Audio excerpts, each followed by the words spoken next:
My name is Mara Whittaker.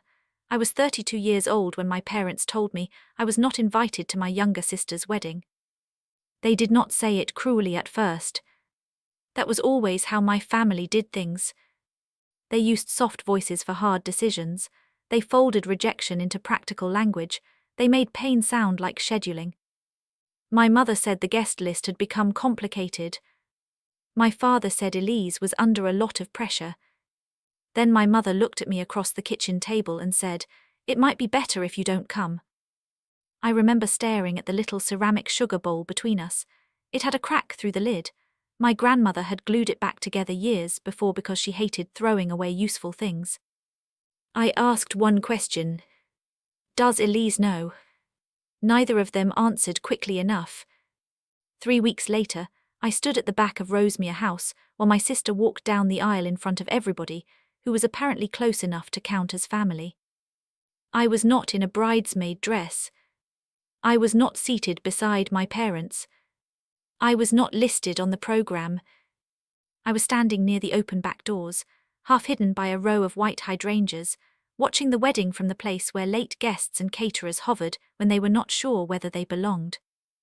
And near the front, in the seat that had been mine before my name disappeared from the chart, sat a man named Bennett Calloway. He was not family. He was not Elise's childhood friend. He was my sister's boyfriend's cousin, and from what I had been told later, he knew people with money, the kind of people my mother suddenly cared about impressing. So when the ushers filled the front row, they did not leave room for the eldest daughter. They gave my seat to someone more useful. I did not cry when I saw him there. That surprised me a little. I thought something in me would break loudly, but it didn't, it just went very still. The ceremony was beautiful in the way my mother liked things to be beautiful. Controlled, expensive-looking, pale roses tied to the chairs, white fabric draped across the cedar porch, a string quartet tucked beside the garden wall. Rosemere had never looked less like itself. My grandmother's old porch swing was gone. Her framed photographs were gone. The quilt she kept folded over the bench by the hallway had been removed because, apparently, it clashed with the wedding palette. I stood at the back of the house she had loved, watching my family use it like a backdrop. Then my mother saw me.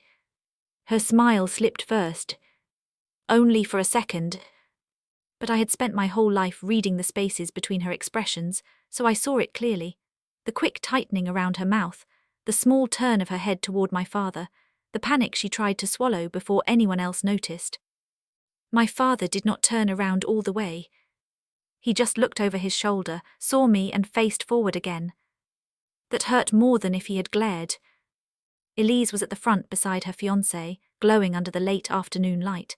She had always been beautiful when everyone was looking at her, fragile in a way people rushed to protect. Her hands were wrapped around a bouquet of white tulips, and for one strange second, she looked so young to me that I almost forgot what she had texted 2 days earlier. "For once, Mara, can you not make this about you?" The efficient Father Callahan stood in front of them with a black folder in his hands. He was an old family friend, more my grandmother's friend than anyone else. He had known Rosemere before it became a venue, before my mother started calling it the property, before people came through measuring walls and discussing lighting and filming angles like the house had no memory. The vows had just begun. I heard Elise's fiancé laugh softly at something Father Callahan said. The guests settled. My mother reached for a tissue she did not need. Then Father Callahan stopped. Not dramatically. That was the part I still remember.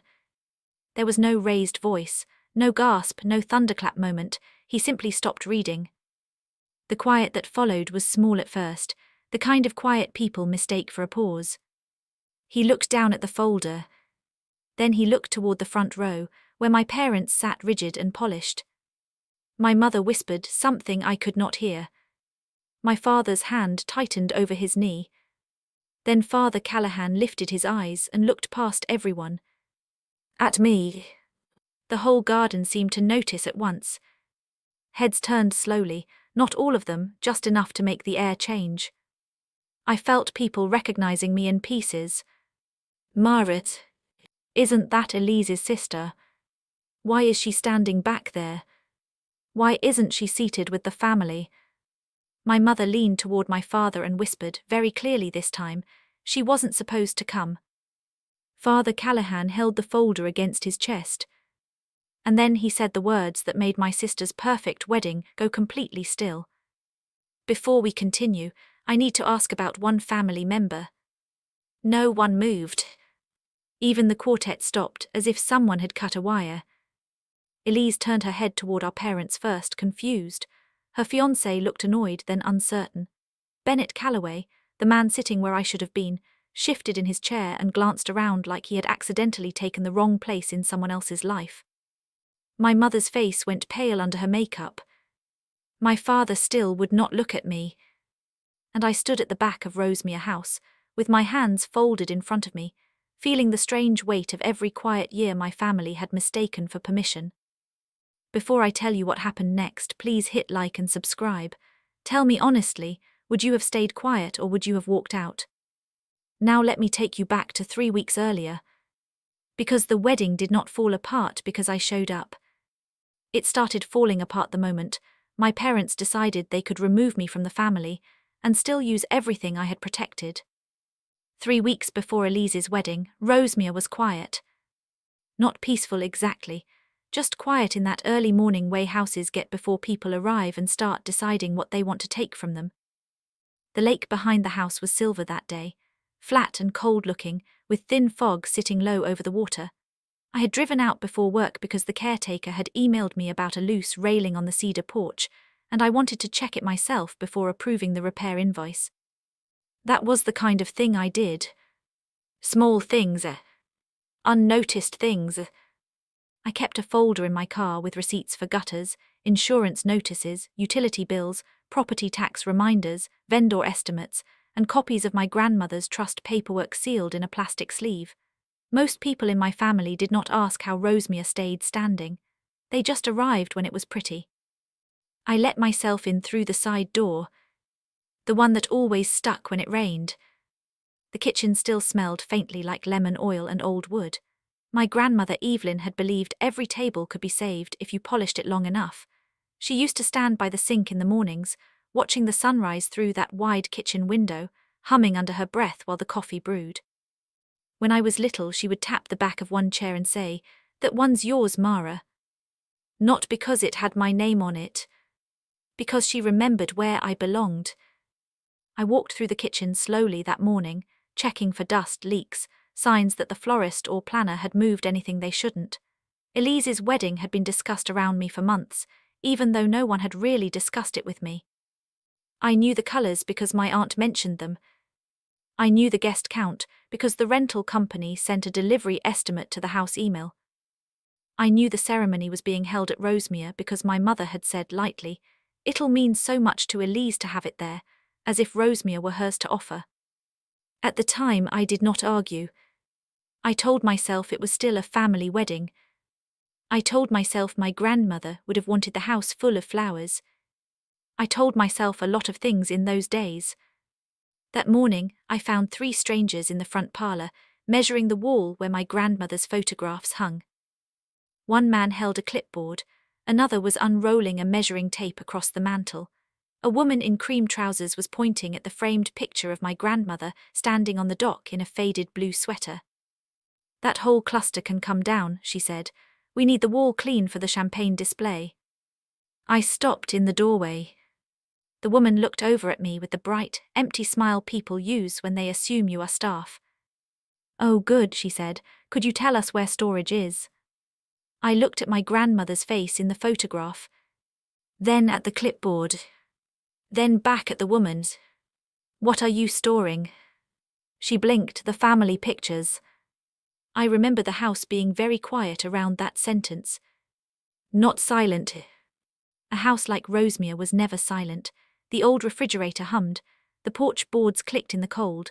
Somewhere outside, a bird kept striking the same 2 notes over and over.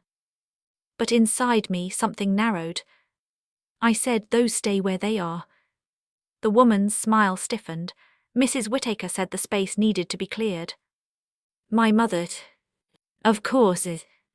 I walked over to the mantel and placed one hand lightly on the frame with my grandmother on the dock. It was not a dramatic gesture. I just needed to touch something real. My grandmother's photographs are not decorations, I said. The woman's face changed then, not with embarrassment, with inconvenience. And that was the first small moment I understood something I should have understood sooner. To everyone else, Rosemere was becoming a venue.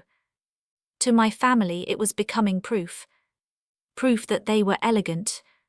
Proof that Elise was cherished.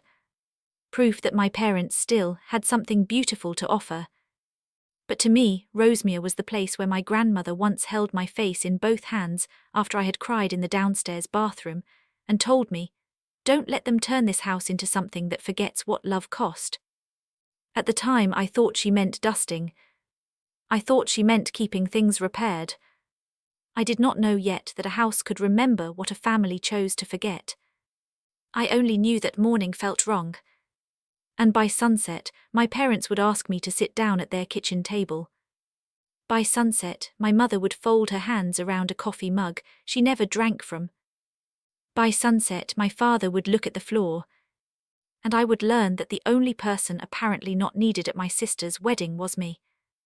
I drove to my parents' house after work with the smell of lemon oil still on my hands. That detail stayed with me. Not the drive, not the traffic, not even the dread sitting under my ribs. The lemon oils. I had used it on my grandmother's dining table that morning after the wedding planner moved a stack of centerpiece samples across it and left a faint scratch in the varnish. It was not a serious scratch, I knew that, but I still stood there rubbing the wood in slow circles, the way Grandma Evelyn had taught me, until the mark softened. Rosemere had always been full of small repairs. Loose porch railings, sticking doors, a gutter that clogged every fall because of the old maple tree, insurance renewals, heating bills, the quarterly trust statement, the caretaker's invoice, the yearly inspection for the dock. None of it was romantic. Most of love was not romantic, in my experience. Most of love was remembering passwords, checking smoke detectors, calling pharmacies, saving receipts in folders no one else wanted to open. After my grandmother died, I became the person who opened them. At first it happened because everyone was grieving. My father could barely walk through Rosemere without sitting down in the hallway. Elise was still in college and called me crying every other night because she said the house felt haunted without Grandma in it. My mother made lists and then lost them. So I did what needed doing. I called the estate attorney. I met the appraiser. I sat beside my father when he forgot to sign the medical release for his blood pressure medication because he had been staring at my grandmother's old coat on the hook by the door. I paid the overdue utility bill before the water company sent another notice. I drove Elise back to campus with a box of Grandma's scarves because she said she wanted something that smelled like home. Nobody asked me to carry all of that. But nobody stopped me either. And after a while, people stopped seeing it as help. It just became what Mara did. Mara handled things. Mara remembered. Mara could take care of Dad. Mara could talk to the attorney. Mara could go check Rosemere because the heat was acting up. Mara would understand if everyone else was too busy. That was the quiet bargain I did not realize I had made. I could belong as long as I was useful. Rosemere was the only place where that bargain had never existed. When I was a child, my grandmother never made me earn a chair at her table. She never told me I was too serious or too sensitive or too much like my father when he was sad. She let me be quiet without treating silence like an accusation. On summer mornings, she would let me sit on the cedar porch swing with a bowl of sliced peaches balanced on my knees. The lake would be bright enough to hurt my eyes. Grandma Evelyn would sit beside me with her coffee and say things that sounded simple until years later. "A house knows who cares for it," she once said. I laughed because I thought she meant ghosts. She tapped the porch rail. "No, I mean people leave their hands on things, that's all memory is, really." But when she put Rosemere into the trust, she did not make a dramatic announcement. She invited me over on a rainy Thursday, made tea, and placed a beige folder beside my mug. I remember the folder because it had a coffee ring on the corner. She said, "You're the trustee." I stared at her. Grandma, that should be Dad. No, she said very calmly. Your father loves this place when it comforts him. You love it when it needs work. I did not know what to say to that. She slid the folder closer. It stays in the family, she said, but not as a trophy, not as a bargaining chip, not as something people sell the minute they feel inconvenienced by memory. I looked down at the pages. There were sections about property use, maintenance, family access, repairs, events, approvals, legal language I had to read 3 times before I understood it. Why me? I asked. She smiled, but it made her look tired. Because you won't confuse control with protection. I kept that folder in my filing cabinet for years. Not hidden exactly, just private. I did not wave it around at family dinners. I did not correct my mother every time she said, "Our lake house," in front of her friends. I did not remind Elise that the dock she posted on Instagram every summer was still standing because I had paid a contractor to replace the boards after the storm. I thought keeping the peace was part of protecting the house. That was one of the things I got wrong. By the time I reached my parents' house that evening, the sky had turned the color of dishwater. Their kitchen windows glowed warm from the street. For a moment, sitting in my car, I could see my mother moving inside, setting mugs on the table even though no one had asked for coffee. That was how I knew it was serious. My mother only made coffee. She did not intend to drink when she had already decided what someone else needed to accept. I went in through the side door. My father was sitting at the table with his hands clasped in front of him. He looked older in that kitchen light, not frail, just worn in the way people look when they have let someone else do their difficult speaking for too long. My mother stood by the counter, wearing her pearl earrings and the pale blue cardigan she used when she wanted to seem gentle. "Hi, Mom," I said. She gave me a quick smile. "Sit down, Mara." Not "how was work?" Not "did you eat?" Just to sit down. I sat across from my father. The cracked sugar bowl was between us, exactly where it always was. Grandma Evelyn had glued the lid back together when I was 9. My mother kept it because it matched the kitchen, not because she remembered the repair. For a few seconds, nobody spoke. The refrigerator hummed. A spoon clicked softly against the inside of my mother's mug, though she was not stirring anything. Then she sat down. "We need to talk about Elise's wedding." I looked at my father first. He lowered his eyes. My mother folded both hands around her coffee mug. "It become more complicated than we expected," she said. I waited. The guest list has been difficult. The groom's family is larger than we realized, and with the space at Rosemere, even though it's lovely, there are limitations. Rosemere could hold 80 people comfortably outside. I knew because I had read the event capacity in the insurance rider 2 years earlier. I did not say that. My mother continued, softer now. "Elise is under a tremendous amount of stress." My father cleared his throat. "Your sister wants the day to be peaceful." I looked from him to my mother. Something in me had already understood. My body knew before my mind let the sentence arrive. My mother took a breath. "And we all feel," she said carefully, "that it might be better if you don't attend." The kitchen did not change. That was the strange part. The light stayed warm, the refrigerator kept humming, the cracked sugar bowl sat there with its repaired lid, holding itself together better than any of us. I rested my hands in my lap. "Is this Elise's decision?" I asked. My mother's face tightened. "It's everyone trying to do what's best." That wasn't my question. My father rubbed his thumb over one knuckle. "Mara, please." I turned to him. "Does Elise know you're asking me not to come?" He did not answer. My mother looked down into her untouched coffee. And in that pause, I felt something small and final settle into place. Not anger. Not yet. Just recognition. They were not asking me to miss the wedding because there was no room. They were asking me to disappear so the room would look the way they wanted. My mother finally said, "It's just one day." I thought of the men measuring my grandmother's mantle, the woman pointing at the photographs, the porch railing I had checked that morning with cold fingers, the beige trust folder in my filing cabinet, The years of bills and phone calls and signatures no one had wanted to think about. Then I looked at my mother. She must have seen something change in my face because she leaned forward and added, a little too quickly, "And please don't make this about Rosemere. It's just a house, Mara." I sat very still, because that was when I understood she had no idea what she had just admitted. I did not answer right away. There are moments when speaking too quickly gives people something to use against you, a tone, a word, a breath that sounds too sharp. So I sat there and let my mother's sentence stay in the kitchen. "It's just a house, Mara." My father shifted in his chair. He still had not looked at me properly. "Your mother doesn't mean it like that," he said. I almost smiled, but not because anything was funny. That was one of my father's habits.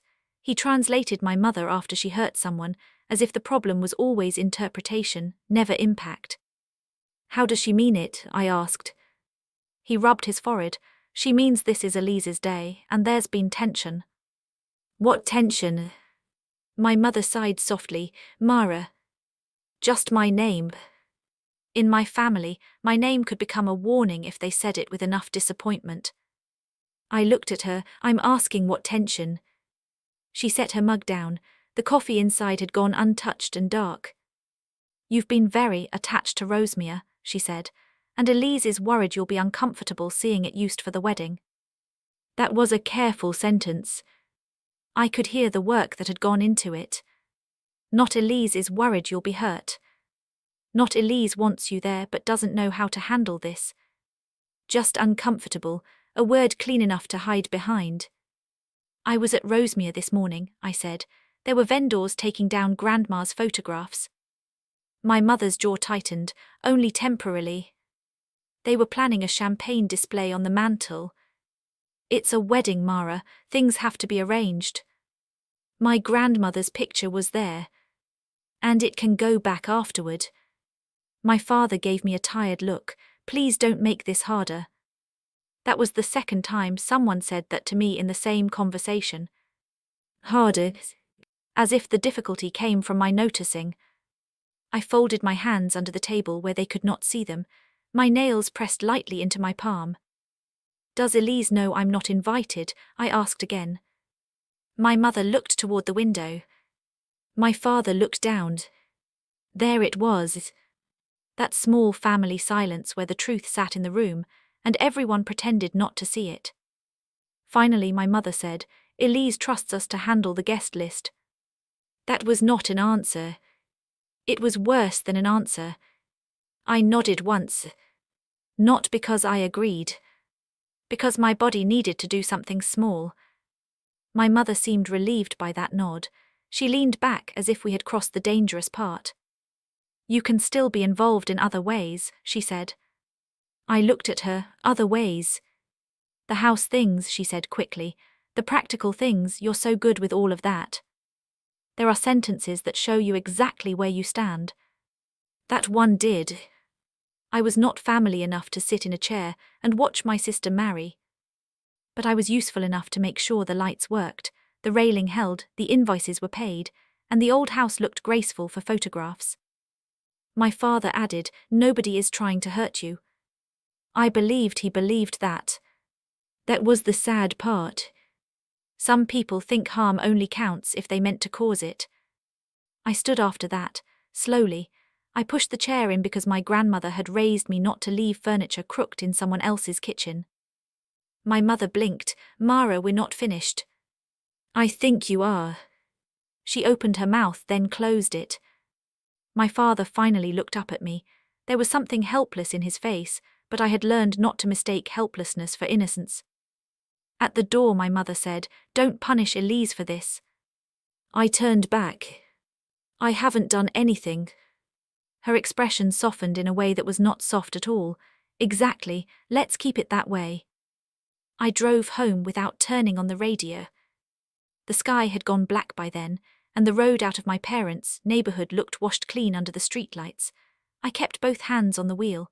At one red light, I realized I was still smelling lemon oil on my skin. When I got home, I did not cry. I took off my shoes. I hung my coat. I opened my laptop because routine was easier than feeling. There were 3 emails waiting from the wedding planner's assistant. One was about parking. One was about a delivery window for rented chairs. The third had the subject line, Final Seating Chart Family Review. I stared at it for a long moment. I should not have opened it. But I did. The attachment loaded slowly, row by row. Little rectangles for tables, names in neat black font, Elise's friends, the groom's family, my parents, aunts, uncles, cousins I had not seen in years. Then I found the front row. Diane Whittaker, Robert Whittaker, Aunt Carol, Bennett Calloway. For a second I thought maybe I had missed my name. I scrolled, I searched the document. Mara Whittaker. No results. I searched again because sometimes people mistype things. Nothing. Then I saw it near the bottom of the PDF in the comments panel, a small note from the planner. Removed Mara W. per Diane. Seat reassigned to Bennett C. Grooms, side requested priority placement. I read it twice. Then a third time. Not because I did not understand. Because part of me wanted the words to change. My seat had existed. They had removed me from it. And then they had handed it to someone with better use. I looked up Bennett Calloway because I could not help myself. I knew his name vaguely from Elise's engagement party. Tall, confident, loud watch, the kind of man who said connections, like it was a personality trait. His profile came up with charity galas, commercial real estate, and photographs beside people my mother would call impressive. So that was what my chair had become. A networking opportunity. My phone buzzed before I could close the laptop. Elise. For 1 second I thought maybe she was calling to say she had just found out. Maybe she was upset. Maybe she was embarrassed. Maybe some small part of the story I had told myself about my sister was still true. But it was not a call. It was a text. Mom told me you're upset. I really can't handle drama right now. I hope you understand. I just want the day to feel easy. I sat at my kitchen table and looked at that word. Easy. I thought about the years after Grandma died, when Elise called me from campus because Dad was crying again and she did not know what to say. I thought about mailing her rent check when she was short 1 month and telling her it was from Mom because I knew she would take it more easily that way. I thought about driving her to Rosemere the first Christmas without Grandma and letting her sleep in the car because she said walking inside felt impossible. I had made so many things easy. And now my absence was supposed to be one more. I typed 1 sentence. Do you know I'm not invited? The little dots appeared. Then disappeared. Then appeared again. Finally, Elise wrote back. Mara, please don't make me choose sides. I let the phone rest face down on the table. That was answer enough. The next morning I woke before my alarm and went through the wedding emails more carefully, not angrily, carefully. There were vendor schedules, rental diagrams, floral layouts, delivery instructions. Most had been forwarded to me automatically because years ago I had set up the Rosemere maintenance account under my email. That was another thing no one remembered until it helped them. At 9:12, my phone rang from a number I did not recognize. Hi, is this Mara Whittaker? A woman asked. This is Lena from Birch and Bloom Events. We just need final approval for the tent extension and the media release for the Rosemere house reception. I sat up a little straighter. The media release. Yes, she said, shuffling papers. Filming permissions, exterior drone footage, interior detail shots, and confirmation that the property representative authorizes temporary structural adjustments. I looked toward the hallway where my filing cabinet stood. The beige trust folder was in the second drawer. Quiet. Waiting. I'm sorry, I said. Who told you Diane Whittaker could approve that? There was a pause. Not long. But long enough. Oh, Lena said carefully. I have her listed as the family contact. Family contact, I repeated. Yes, and Robert Whittaker signed the preliminary venue authorization. My hand went still around the phone. Robert. Not Diane's. My father. Could you send me a copy of that? I asked. Of course, she said. We'll need your approval by end of day to avoid fees. After we hung up, the email arrived almost immediately. I opened the attachment, and there, beneath a line marked property representative, was my father's signature. Not mine. I sat very still in the morning light, looking at the document. The guest list had been the wound. But this was something else. This was a door opening. And behind it I could feel the shape of a much larger lie. I printed Robert's signature because I did not trust myself to keep looking at it on a screen. Paper made it harder to pretend. The printer clicked in the corner of my office, slow and uneven because it always jammed if I put more than 20 pages in the tray. I stood there with my arms folded while the document came out page by page. Preliminary venue authorization. Temporary structural adjustment consent. Media release. Exterior and interior filming permissions. Property representative acknowledgement. That phrase kept appearing. Property representative. Not family contact anymore. Not emergency number. Representative. I laid the pages on my desk and opened the second drawer of my filing cabinet. The beige trust folder was where it had always been, between a folder labelled dock repairs and another labelled insurance. Nothing dramatic, no lockbox, no secret safe, just a plain folder with my grandmother's careful handwriting across the tab. Rosemere Trust. I sat down and read the first page again, even though I knew it almost by heart. The trust was not complicated in the way people assume legal documents are complicated. Grandma Evelyn had paid a good attorney to make it simple enough that nobody could misunderstand it unless they wanted to. Rosemere could be used by family. It could host gatherings, birthdays, memorials, holidays. It could not be commercially exploited. It could not be sold without trustee approval. It could not be structurally altered for temporary events without written permission. Any contract involving vendors, filming, liability, property access, or public use had to be approved by the trustee. I rested my hand flat on the page. I did not feel powerful. That is not what people imagine, maybe. They think discovering leverage feels like standing up straighter, like music should swell somewhere. It did not feel like that. It felt like realizing the people closest to me had walked across a floor they knew was fragile, then acted surprised when it cracked. I read the vendor document again. Robert's signature was small and slanted. Familiar. I had seen it on birthday cards, school forms, hospital intake paperwork, checks he forgot to balance after Grandma died. My father knew. Maybe not every clause, maybe not every legal term, but he knew Grandma had trusted me with Rosemere. He had sat beside me in the attorney's office when the documents were reviewed after her funeral. He had cried quietly into a tissue while the attorney explained why the house had been protected. And still there was his name. Property representative. My phone buzzed. Mom. I let it ring until it stopped. Then a text came in. Mara, please don't complicate things with the planner. Just sign what they send. We can discuss after the wedding. A minute later, another one. Your sister cannot handle extra stress right now. Then, after a pause, don't embarrass Elise over paperwork. I looked at the word paperwork. It was always amazing how small people made things when they wanted you to swallow them. Paperwork. One day. Just a house. I did not answer. Instead, I made a folder on my laptop and named it Rosemere Wedding Contracts. I saved the vendor authorization, the seating chart, the media release, the tent layout, and every email that had my parents listed as decision makers.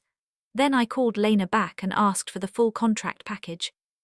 She sounded relieved to have someone asking practical questions. There's also the reception addendum, she said. I can send that too. Please. And the language for the video team. They wanted aerial footage of the property, the dock, and some interior family history shots. I closed my eyes for 1 second. Interior family history shots. Yes, she said, that was how it was described. Family history. The photographs they had planned to remove. The mantle they wanted to clear for champagne. The house they were making clean enough to lie in. When the reception addendum arrived, I read it slowly. There were notes about a tent extension anchored near the garden beds, a temporary platform over part of the cedar porch, drone access over the lake, liability language placing responsibility on the property representative, a line about using Rosemia's heritage value in the couple's wedding film. Then, near the bottom, one sentence made my hands go cold. The family anticipates future transition or sale of the property and reserves the right to use event media for promotional and valuation purposes. I read that line 3 times. Future transition or sale. No one had said sale to me. Not my mother. Not my father. Not Elise. I stood up because sitting still had become too hard, but I did not pace. I walked to the kitchen and filled a glass of water. I drank half of it, set it down, then forgot why I had gone in there. The house was quiet around me. My own house, not Rosemere, smaller, plainer, a little messy. There was laundry folded on a chair and a stack of work scrubs near the bedroom door. Ordinary things, things that did not pretend to be more elegant than they were. My phone buzzed again. This time it was my father.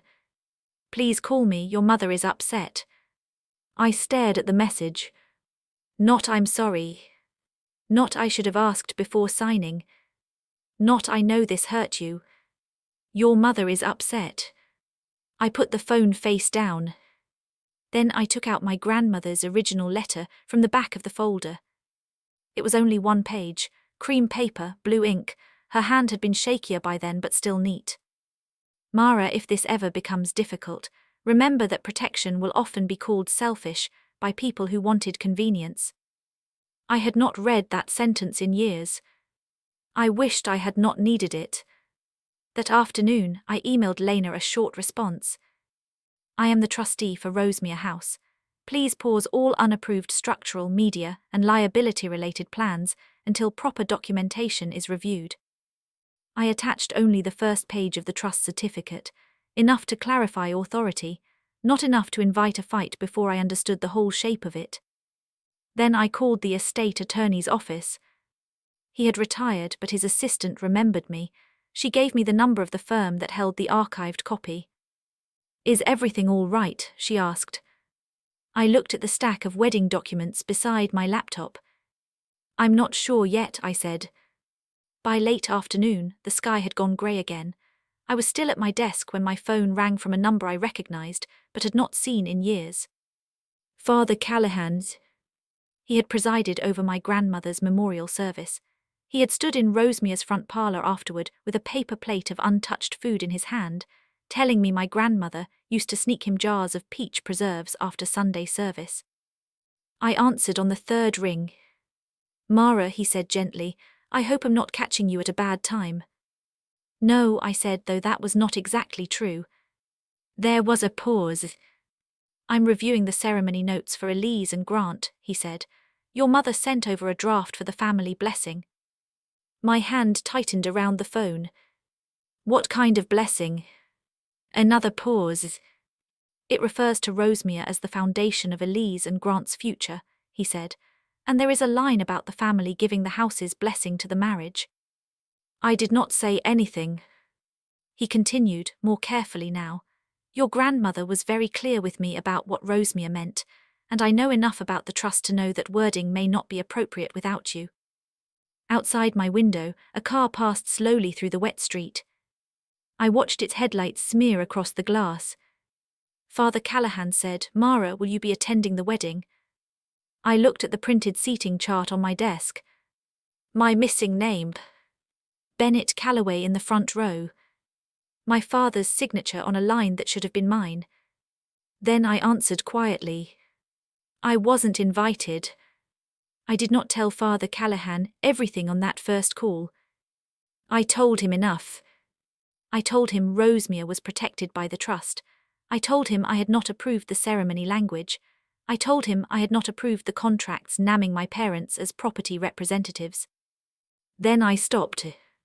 Because once words leave your mouth, you cannot put them back into a smaller room. Father Callahan was quiet for a moment. "I'm sorry, Mara," he said. I looked at the stack of papers on my desk. "I'm not asking you to intervene yet. I understand. I just need the ceremony to be accurate. That may require more than accuracy." I did not answer. That was the first time someone said the shape of the problem out loud, without dressing it up as stress or misunderstanding. After we hung up, I made another folder. Not digital this time. A real one. I put in the trust certificate, the vendor emails, the reception addendum, the media release, the seating chart, my grandmother's letter, and a printed copy of Father Callahan's ceremony notes with one line circled in blue pen. Rosemere, the foundation of this family's future. I stared at that sentence for a long time. Not because it was beautiful. Because it was almost true enough to be dangerous. Rosemere had been a foundation, but not in the way they meant. It had held grief after funerals, children after arguments, my father after he forgot how to sleep through the night when his mother died. It had held Elise when she needed somewhere soft to land. It had held me too. And now they wanted to stand in front of everyone and use that truth without naming who had protected it. The next morning, I drove to my parents' house with the folder on the passenger seat. I did not rehearse a speech. Speeches had never worked in my family. They made people defensive. They gave my mother time to look wounded and my father time to disappear behind silence. So I brought documents instead. My mother opened the door before I knocked twice. She looked tired but carefully tired, hair neat, lipstick on, a cardigan over her shoulders.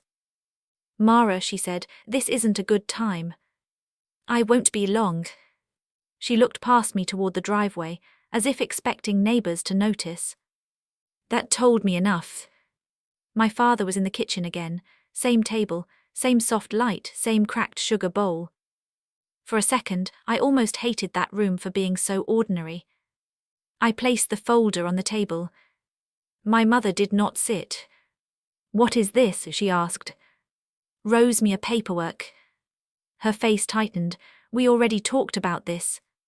"No," I said, "we talked around it." My father looked at the folder but did not touch it. I opened it and pulled out the venue authorization. "Dad signed this as property representative." He rubbed his hand over his mouth. "Your mother said it was preliminary." "That doesn't make the signature different." "Mara," my mother said, low and sharp. I looked at her. The contracts include filming, drone footage, temporary structures, liability language, and a reference to future transition or sale. Her eyes flickered. "Just once, but I saw it." "You read all of that?" she asked. "It was sent to me. It was not supposed to go to you yet." The room went still. My father closed his eyes. My mother realized the sentence had gotten ahead of her. I waited. She recovered quickly. "I mean, not until we had everything organized. You always get overwhelmed when things are messy." That almost made me laugh, not out loud, just somewhere tired inside my chest. I had spent years cleaning up their messy things. I pulled out my grandmother's letter and set it on top of the folder. "I'm giving you one chance," I said. "Correct the contracts, remove the language about Rosemere being given as part of Elise's future, restore Grandma's photographs, and tell the vendors that any property approval has to go through me." But my mother stared at me like I had spoken in a language she did not approve of. "You're jealous," she said.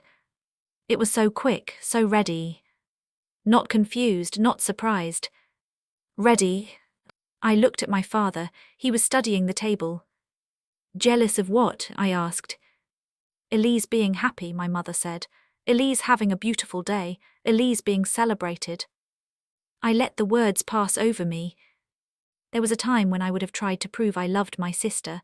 I would have listed the rides, the checks, the calls, the times I showed up. But love should not have to bring receipts to be believed. My father finally spoke. "Can you just be the bigger person here?" I looked at him. He sounded exhausted, almost pleading. But the plea was still pointed at me. "Dad," I said quietly, "you signed a document you had no authority to sign." His face flushed. I was trying to help. "No," I said, "you were trying to avoid asking me." He looked away. That was the closest he came to admitting it. My mother crossed her arms. "So what are you threatening to do?" "Nothing." She blinked. "I'm asking you to fix it privately," I said, "before the wedding." "And if we do?" I closed the folder. "Then the truth will still be true in public." My mother's expression changed. "Not fear exactly. Calculation. You would humiliate your sister." "I'm trying not to." My father stood then too quickly. "Mara, please." There it was again. "Please." A word that sounded gentle until you noticed it always meant surrender. I picked up the folder. My mother's voice followed me to the door. "Don't make us regret trusting you with anything." I paused with my hand on the knob. They had never trusted me with Rosemere. Grandma had. That was the difference. By the time I got home, Elise had texted me. "For once, can you not make this about you?" I sat on the edge of my bed and read it twice. Then I set the phone beside me and looked at the wall. I did not respond. Some sentences do not ask for answers. They only show you where someone has chosen to stand. That evening, Robert left a voicemail. His voice was low and tired. "If this wedding falls apart, that's on you." I saved it. Not because I wanted to use it. Because I had learned not to rely on memory when my family was afraid of what they had said. The day before the wedding, Father Callahan called again. "I received revised ceremony notes," he said. "Did they change the Rosemere language?" A pause. "No." I looked toward my desk where the folder waited. "Then I'll be there," I said. "Mara, you understand what that may mean?" "Yes." "Do you want to come through the front?" I thought of the seating chart. Bennett Calloway in the front row, my name removed like a stain. "No," I said, "I'll come through the back garden." On the wedding day, I dressed simply. Navy dress, low shoes, hair pinned back, nothing that looked like protest, nothing that looked like apology. I parked down the lane near the old service path and walked toward Rosemere through the trees. I could hear the wedding before I saw it, strings tuning, chairs scraping softly, women laughing in careful voices. The hydrangeas were blooming. For one strange second, they looked exactly the same as they had when I was 10. Then I stepped into the back garden and saw the porch. The swing was gone. Not moved to the side. Gone.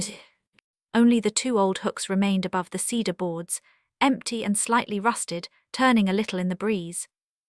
I stood there longer than I meant to. Then, through the side window, I saw boxes stacked in the hallway.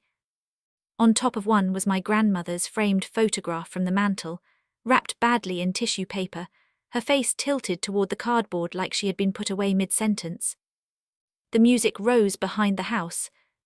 Guests began taking their seats. I adjusted the folder under my arm and walked toward the back doors. Not invited, but not absent. I stepped inside through the back doors and stopped just past the threshold. No one noticed me at first. That was almost fitting. The ceremony had already begun its soft little machinery. The string quartet had settled into something gentle. Guests turned their faces toward the front. Elise stood beneath an arch of white roses with Grant beside her, both of them framed by the lake beyond the lawn. My sister looked beautiful. I can say that without taking anything away from what happened. She looked nervous and bright, one hand wrapped around her bouquet, the other tucked into Grant. My mother had gotten exactly the image she wanted. Pale flowers, soft music, good linen, guests dressed like they belonged in the kind of wedding album people leave open on coffee tables. For a few seconds, I just stood there and let myself see it. Not because I wanted to ruin it. Because I needed to remember that there were real people inside the lie. Then I saw my seat. Front row, aisle side. or what had been my seat. Bennett Calloway sat there with one ankle crossed over the other, smiling like he had been placed exactly where he expected to be. He wore a navy suit and a silver watch that caught the light every time he moved his wrist. My mother leaned past him to whisper something to my aunt, and Bennett nodded along like he understood our family. I wondered if he knew whose place he had taken. Probably not. That made it worse in a way. The injury had been handed to a stranger, as if it were just logistics. I stayed at the back with the folder held against my side. Father Callahan looked up from his notes once. His eyes found mine. He did not nod. He did not make the moment bigger. He only held my gaze long enough to let me know he saw me. Then my mother saw me too. Her head turned a little, just enough to follow Father Callahan's line of sight. At first I watched confusion pass over her face, then recognition, then something much sharper. Panic dressed quickly as composure. Her lips parted. She leaned toward my father. My father turned halfway, saw me and froze. I had seen my father afraid before, in hospital rooms, at the funeral home, once in the middle of the night when he called me because he thought someone had broken into Rosemere, and it had only been a branch scraping the kitchen window. This was different. This was not fear of danger. This was fear of being seen. He looked away first. My mother whispered she wasn't supposed to come. She said it too softly for most people to hear. But I heard it. Maybe because I had been listening for some version of that sentence my whole life. Father Callahan continued for another minute. His voice was calm, but I could hear the slight change in it now, the carefulness, the weight. He spoke about family, about commitment, about the place where people gather to witness a promise. Then he reached the part I had seen in the ceremony notes. The part about Rosemere. My mother's shoulders lifted, almost imperceptibly, like she was bracing. Father Callahan looked down at the folder in his hands. Then he stopped. The music had already faded by then, but somehow the quiet became louder. Elise smiled uncertainly. Grant glanced at him. A few guests shifted in their chairs. Father Callahan looked toward the front row first, not at me, at my parents. Before we continue, he said, I need to ask about one family member. The words moved through the garden slowly. People turned their heads. My mother gave a small laugh. It was not a real laugh. It was a social sound, a little patch thrown over a rip. Father, she said softly, I'm sure whatever it is can wait until after. He did not smile. I'm afraid it cannot. That was the moment the wedding changed shape. Not loudly, not all at once. But everyone felt it. My sister's fingers tightened around her bouquet. Grant looked toward my parents, then toward his own family. Bennett Calloway straightened in my seat. Father Callahan opened the folder. I have been asked to speak a blessing today over this marriage and over Rosemere House as the foundation of Elise and Grant's future, he said. My mother's face went still. He continued, measured and careful. But before any such statement can be made, it needs to be clear that Rosemere House is not simply an informal family property. A murmur passed through the guests. I kept my eyes on the hydrangeas near the aisle for 1 second. Their petals were white with a faint green center. My grandmother used to hate when people cut them too early. She said flowers deserved to finish becoming themselves. Father Callahan said, Rosemere was placed into a protective trust by Evelyn Whittaker. At the sound of my grandmother's name, something moved in my chest. Not grief exactly. Recognition. The trustee, he continued, is Mara Whittaker. Now everyone turned. There was no avoiding it. Faces shifted back toward me in stages. Aunts, cousins, people from Grant's side who had no idea who I was, Elise's friends, the photographer lowering her camera slowly. I stood at the back and did not move. The folder under my arm suddenly felt heavier, though I had carried heavier things. Bills. Grief. Years. Father Callahan's voice stayed even.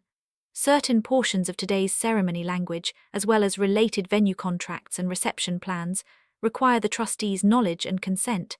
Without that, I cannot honestly proceed with the blessing as written. My mother stood halfway. Father Callahan, she said, her voice tight but still sweet, this is really just a family misunderstanding. He looked at her with a sadness I did not expect. Diane, I wish it were. That sentence did more than any accusation could have. My father did not stand. He looked back at me, and for the first time that day he held my eyes. There was a plea there. Not apology. Not yet. Just the old request. Please absorb this. Please make it easier. Please let us leave the room looking better than we entered it. Elise turned toward me then. Her face was flushed, confused, embarrassed. I could see the moment she understood that people were not just looking at her anymore.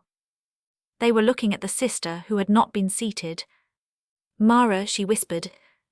It was not loud enough for the guests. But I saw her mouth form the word. Then a little sharper, what are you doing? I walked forward only a few steps. Not to the front. Not to stand beside her. Just far enough that Father Callahan did not have to speak across the entire garden. My mother moved into the aisle quickly. Too quickly. Mara, she said under her breath, smiling at the guests like we were discussing a misplaced boutonniere. Please don't do this in front of everyone. I looked at her. What am I doing? Her smile trembled. You know what I mean. I'm standing here. You're making this impossible. I looked past her toward the hallway window. Through it I could see the stacked boxes. My grandmother's photograph was still on top, wrapped in tissue, her frame tilted toward cardboard and shadow. The porch swing hooks moved in the breeze behind me. Empty, visible from the side angle if anyone bothered to look. My mother followed my gaze, then quickly looked away. Father Callahan cleared his throat gently. This does not need to become a spectacle, he said, but it does need to be truthful. That was the kindest way anyone could have said it. Still, my mother's cheeks colored. Grant leaned toward Elise and murmured something. Elise shook her head, her eyes were bright now. You're ruining my wedding, she said. This time several people heard her. I watched the sentence land around us. Some guests looked uncomfortable, others looked curious. A few looked at me with the guarded expression people use when they have already been told what kind of person you are. I knew that look. Difficult. Cold. Jealous. Absent. My father stood then. He did not come toward me. He only stood beside my mother, hands loose at his sides. Mara, he said quietly, let's talk inside. Dad, I said, you signed the venue authorization. His face changed. Small, fast. But enough. A woman in the second row whispered, what authorization?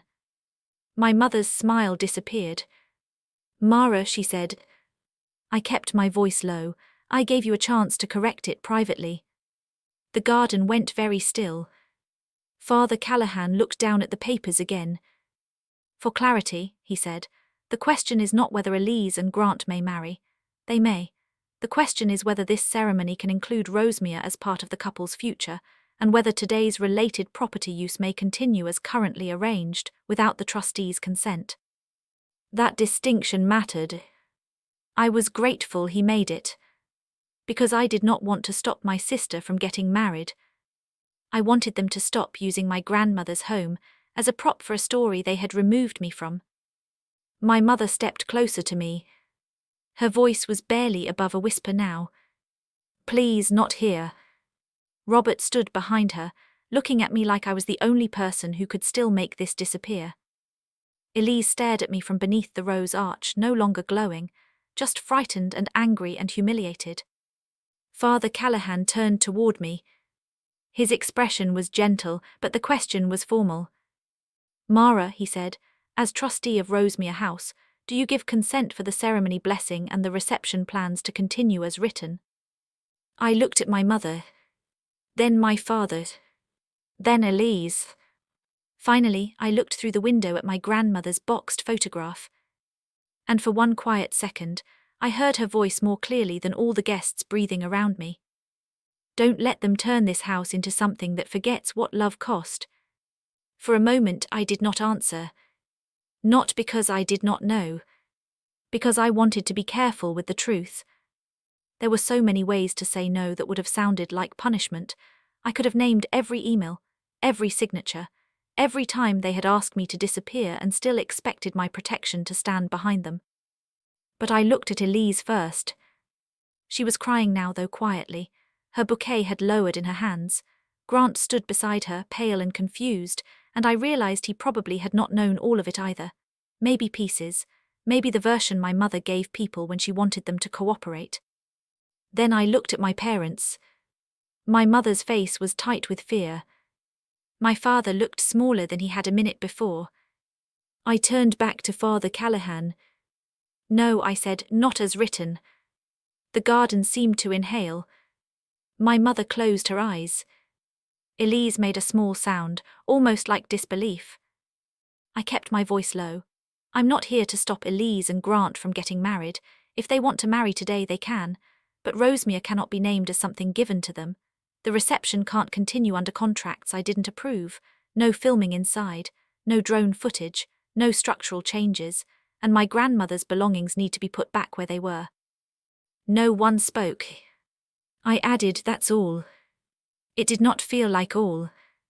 It felt like the whole history of my family had been set down in the grass between us. Father Callahan nodded once, that is clear. My mother moved toward me, still smiling too hard. Mara, she whispered, you don't understand what you're doing. I do. This is your sister's wedding. I know. You're humiliating us. That was the first honest thing she had said. Not hurting Elise. Not protecting family. Us. The photographer lowered her camera completely. Somewhere near the back, a guest coughed and then stopped, as if even that was too loud. Grant leaned toward Elise and said, did you know about the contracts? Elise looked at my mother. That answer was enough. My father came closer then. His hands were open, pleading. Mara, we thought you would sign eventually. He said it quietly, but several people heard. My mother turned on him with a sharp look. I looked at him for a long second. Eventually. That one word explained the whole plan. They had not forgotten me. They had scheduled me for later. After the chairs were rented, after the guests arrived, after the flowers were tied to the porch, after saying no would make me look cruel. I nodded once because if I spoke too soon, my voice might shake. Father Callahan asked the guests to remain seated while the families stepped aside. It was done gently, without drama, but nothing about it felt normal. The perfect wedding image had cracked, and everyone could see the frame underneath. Inside, the hallway smelled like flowers and cardboard. The boxes were still stacked near the wall. I walked to the one on top and unwrapped my grandmother's photograph myself. The tissue paper had been taped across the glass. I peeled it back slowly. My grandmother's face appeared under my hands. For the first time all day, my throat tightened. Elise stood a few feet away, wiping carefully under her eyes so she would not ruin her makeup. I didn't know they moved her picture, she said. I believed her. But belief did not fix it. You knew I wasn't coming, I said. She looked down. That's different. It didn't feel different from where I was standing. Her mouth trembled. Mom said you'd make everything tense. I almost said, Mom says a lot of things. Instead, I set the photograph against my chest. Elise, I have spent years making things less tense for this family. She did not answer. Outside, voices murmured in the garden. Chairs shifted. The quartet began playing something soft and uncertain, not a processional anymore, just sound to cover discomfort. Diane entered the hallway with Grant's mother behind her and a planner holding a clipboard. My mother's voice had gone brittle. We can remove the Rosemere language, she said, and cancel the interior filming, but the tent is already set. The tent can stay if it doesn't require structural anchoring, I said. The planner looked relieved to have something practical to write down. We can adjust that. No drone footage, I said. She nodded. No sale or valuation language in any media release. Another nod. And Grandma's photographs go back before the reception begins. My mother pressed her lips together. Fine. It was not an apology. But it was a collapse. Sometimes collapse is quieter than people expect. It looks like a woman in pearl earrings saying fine through her teeth, because the room is full of witnesses. Robert stood near the doorway. He looked at the photograph in my hands. I didn't think it would get this far, he said. I looked at him. That's because you thought I would stop it before it cost you anything. He flinched, but he did not deny it. The ceremony continued 20 minutes later. Smaller, stripped of the blessing that had tried to make Rosemere part of a future it had not chosen. Father Callahan spoke only of Elise and Grant, of marriage, of honesty, of promises that belonged to the two people making them. Some guests left before the reception. Most stayed. People are strange that way. They will witness a family fracture and still ask where to put their coats. I did not sit in the front row. Bennett Calloway moved after someone whispered to him. He looked embarrassed, though none of it had been his fault. The empty chair remained there for a while, open and awkward. I did not take it.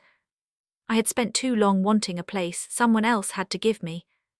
After the ceremony, Elise passed me near the hallway. Her veil was off, her eyes were red. I don't know what to say, she whispered. That's okay. It is. I waited. She looked toward the garden, where Grant was speaking quietly with his parents. I thought you hated being around us, she said. That hurt in a different way. Not sharp. Old. No, I said. I just got tired of being useful instead of wanted. She cried then, not loudly. She turned away quickly like she was ashamed of it. I did not reach for her. Not because I wanted her to suffer.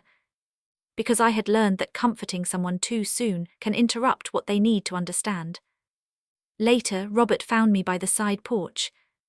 The hooks above the cedar boards were still empty. He looked up at them, then at me. I'll have it put back, he said. Yes, I said, you will. He gave a weak, sad laugh. You could have warned us. I turned to him. I did. He looked confused. I asked to be treated like family before you needed my signature. His face changed. For a second he looked like he might finally say the whole thing. I'm sorry, I knew I should have stopped it.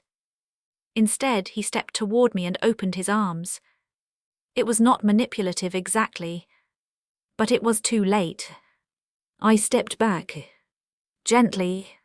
His arms lowered. I can't make this right today, he said. No, I said, you can't. That evening, after the corrected reception had begun, I carried my grandmother's photograph back to the mantel. No announcement. No audience. Just me, the old frame, and the small rectangle of dust where it had always sat. I wiped the glass with the corner of a clean napkin and placed it back in the center. The house looked tired. Flowers were still tied to chairs. Glasses clinked outside. Someone laughed near the tent too loudly, the way people do when they are trying to prove a day has recovered. A few relatives approached me before leaving. Aunt Carol touched my arm and said, I didn't know. One cousin looked embarrassed and said nothing at all. Diane found me near the kitchen. Thank you for letting the wedding continue, she said. Her voice was stiff. I nodded. That was all I had to give her. 3 days later, Elise texted me. I'm sorry about the seat. Then, a minute later. And Grandma's picture. It was not enough to repair everything, but it was the first time she named something specific. I saved the message and did not answer right away. The porch swing was rehung the following week. I made Robert pay the invoice. Not because of the money. Because some repairs should be carried by the people who caused the damage. The evening after it was put back, I drove to Rosemere alone. The house was quiet again. No rental trucks, no flower boxes, no strangers measuring walls. The porch swing creaked when I touched it. I sat there for a little while, then walked down to the dock. The lake was still, almost black under the evening sky. Behind me, Rosemere held its shape in the dim light. The kitchen window glowed softly because I had left one lamp on inside. For years, silence in my family had meant absence. It meant someone was avoiding the truth. It meant I was supposed to understand without being told, forgive without being asked, disappear without making anyone uncomfortable. But that evening, the silence felt different. It did not ask anything from me. It just stayed. The porch swing creaked behind the house, soft and steady, like something remembering how to breathe. I thought of my grandmother's hands on my face, her voice in the downstairs bathroom, the sentence I had misunderstood for so long. Don't let them turn this house into something that forgets what love cost. I did not get the apology I deserved. I did not get the family I had tried so hard to earn. But Rosemere was still standing. Her photograph was back on the mantel. The trust was intact. And I was no longer waiting for them to invite me into a place I had been protecting all along. For the first time, silence did not feel like abandonment. It felt like protection. I kept the promise.